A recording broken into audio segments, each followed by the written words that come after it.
ಪರಸ್ಪರ ಹೊಡೆದಾಟವು ಇಲ್ಲಿ ಒಂದು ರೀತಿಯ ಆರಾಧನಾ ಕ್ರಮ. ಹೌದು, ಇದು ದಕ್ಷಿಣ ಕನ್ನಡ ಜಿಲ್ಲೆಯ ಸುಳ್ಯ ತಾಲೂಕಿನ ಮಂಡೆಕೋಲು ಪರಿಸರದ ಜನ ಆಚರಿಸಿಕೊಂಡು ಬರ್ತಾ ಇರುವಂತಹ ಒಂದು ವಿಶಿಷ್ಟ ರೀತಿಯ ಆಚರಣೆ. ಅಂದ ಹಾಗೆ ಈ ಆಚರಣೆ ರಕ್ತಪಾತಕ್ಕೋಸ್ಕರವಲ್ಲ, ನಾಡಿನಲ್ಲಿ ಸಂಘರ್ಷವನ್ನ ತಡೆಯುವ ಉದ್ದೇಶ ಈ ಆರಾಧನೆಯ ಮುಖ್ಯ ಉದ್ದೇಶ. ನೋಡ್ಕೊಂಡು ಬನ್ನಿ.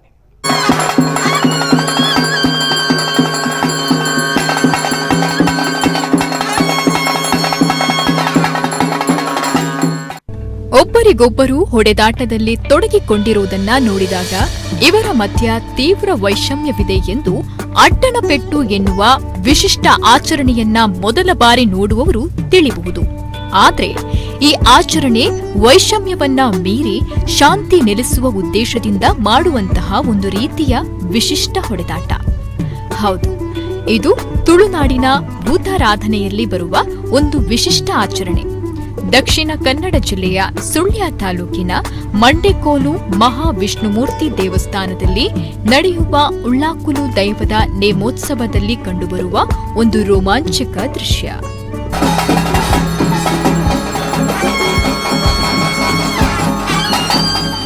ಹಿಂದೆ ಈ ಪ್ರದೇಶವನ್ನ ಬಳ್ಳಾಲರು ಆಳುತ್ತಿದ್ದ ಸಂದರ್ಭ ಇಲ್ಲಿನ ಅಣ್ಣ ತಮ್ಮಂದಿರಲ್ಲಿ ಜಾಗದ ವಿಷಯಕ್ಕೆ ಸಂಬಂಧಪಟ್ಟಂತೆ ವಿವಾದವು ಸಂಘರ್ಷದ ಘಟ್ಟಕ್ಕೆ ಬಂದು ಉಳ್ಳಾಲರು ದೇವರನ್ನ ಸಾಕ್ಷಿಯಾಗಿಟ್ಟು ನ್ಯಾಯ ಧರ್ಮಕ್ಕೋಸ್ಕರ ಸಹೋದರರ ನಡುವೆ ಪಂಥಕ್ಕೋಸ್ಕರ ಯುದ್ಧವನ್ನ ನಡೆಸುತ್ತಾರೆ.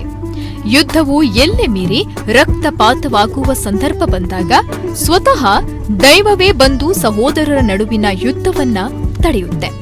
ನಾಡಿನಲ್ಲಿ ಸಂಘರ್ಷವಾಗುವುದನ್ನ ತಡೆಯುವ ಉದ್ದೇಶದಿಂದ ಇದು ಆರಾಧನಾ ಪದ್ಧತಿಯಾಗಿ ಹಿಂದಿನಿಂದಲೂ ಆಚರಿಸಿಕೊಂಡು ಬಂದಿದ್ದು ಅಡ್ಡನ ಹೊಡೆತ ಎನ್ನುವ ಮೂಲಕ ಪ್ರಸಿದ್ಧಿಯಾಗಿದೆ. ಯಾವುದೋ ಊರುಗಳ ಮಧ್ಯದಲ್ಲಿ ಪೆಟ್ಟಾಗ್ತಾ ಇದ್ದಂತಹ ಸಂದರ್ಭದಲ್ಲಿ ಉಳ್ಳಾಕಲು ದೈವ ಬಂದು ಅದನ್ನು ತಡೆದಾಗ ಅವರು ಆಚೀಚೆ ಚಲಿಸಿ ಹೋದರು. ಹಾಗಾಗಿ ಅದರ ಒಂದು ಸಂಕೇತವಾಗಿ ಇವತ್ತು ಕೂಡ ಬಹಳ ಇತಿಹಾಸ ಪುರಾಣದಿಂದಲೇ ಈ ಜಾತ್ರೋತ್ಸವ, ಈ ನೇಮೋತ್ಸವ ನಡ್ಕೊಂಡು ಬರ್ತಾ ಇದೆ. ಅದರ ಅಂಗವಾಗಿ ಇಲ್ಲಿ ಅಡ್ಡಣಪೆಟ್ಟು ಎಂಬ ಹಾಗೆ ಅಡ್ಡನ ಗದ್ದೆ ಇದೆ. ಆ ಕಲ್ಲಿನ ಮಧ್ಯದಲ್ಲಿ ನಿಂತುಕೊಂಡು 4 ಊರಿನವರು ಅಡ್ಡಣಪೆಟ್ಟು ಹೊಡಿತಾ ಇರ್ತಾರೆ. ಆವಾಗ ಅದರ ಮಧ್ಯೆ ಭೂತ, ಅದೇ ಪುರಾತನವಾಗಿ ನಡೆದಂತಹ ಆ ಪೆಟ್ಟಿನ ಸಂಕೇತವಾಗಿ ಅದನ್ನು ಬಿಡಿಸುವ ರೀತಿಯಲ್ಲಿ ದೈವ ಅದರ ಮಧ್ಯದಲ್ಲಿ ಬರ್ತಾ ಇದೆ. ಬಂದಾಗ ಅವರು ಪರಸ್ಪರ ಆಚೀಚೆ ಚಲಿಸಿ ಹೋಗ್ತಾ ಇದೆ. ಮತ್ತೆ ಭೂತ ನೇಮೋತ್ಸವ ನಡೀತಾ ಇದೆ. ಇದು ಬಹಳ ಹಿಂದಿನಿಂದಲೇ ನಡ್ಕೊಂಡು ಬಂದಂತಹ ಒಂದು ಪ್ರಸಿದ್ಧವಾದಂತಹ ನೇಮೋತ್ಸವ ನಮ್ಮ ಮಂಡೆಕೋಲು ಮಹಾವಿಷ್ಣು ಮೂರ್ತಿ ದೇವರ ಸನ್ನಿಧಿಯಲ್ಲಿ ನಡೆಯುವಂಥದ್ದು ಅಂತ.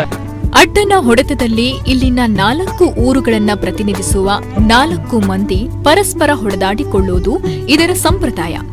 ಈ ಅಡ್ಡನ ಹೊಡೆತದಲ್ಲಿ ಭಾಗವಹಿಸುವವರು 5 ದಿನಗಳ ಕಾಲ ವ್ರತಾಚರಣೆಯನ್ನ ಪಾಲಿಸಿಕೊಂಡು ಬರ್ತಾರೆ. ಇದರಿಂದ ಹೊಡೆತ ಮೈಮೇಲೆ ತಾಗಿದ್ರೂ ಯಾವುದೇ ಗಾಯವಾಗುವುದಿಲ್ಲ ಎನ್ನುವುದು ಇವರ ನಂಬಿಕೆ. ಇದನ್ನ ವೀಕ್ಷಿಸಲು ದಕ್ಷಿಣ ಕನ್ನಡ ಜಿಲ್ಲೆ, ಕೊಡಗು ಹಾಗೂ ಕಾಸರಗೋಡು ಜಿಲ್ಲೆಯ ಕಡೆಯಿಂದ ಜನರು ಸಾವಿರ ಸಂಖ್ಯೆಯಲ್ಲಿ ಇಲ್ಲಿಗೆ ಆಗಮಿಸುತ್ತಾರೆ. ಒಟ್ಟಿನಲ್ಲಿ ಪ್ರಕೃತಿಯಲ್ಲಿ ಸಂಭವಿಸುವ ಎಲ್ಲ ಬದಲಾವಣೆಗಳಿಗೂ ದೈವಿಕ ರೂಪವನ್ನ ನೀಡುವ ತುಳು ಭೂತಾರಾಧನೆ ಇಲ್ಲಿ ಹೊಡೆದಾಟಕ್ಕೂ ಆರಾಧನೆಯ ರೂಪನ್ನ ನೀಡಿದೆ. ನಮ್ಮ ಕುಡ್ಲ ನ್ಯೂಸ್, ಪುತ್ತೂರು.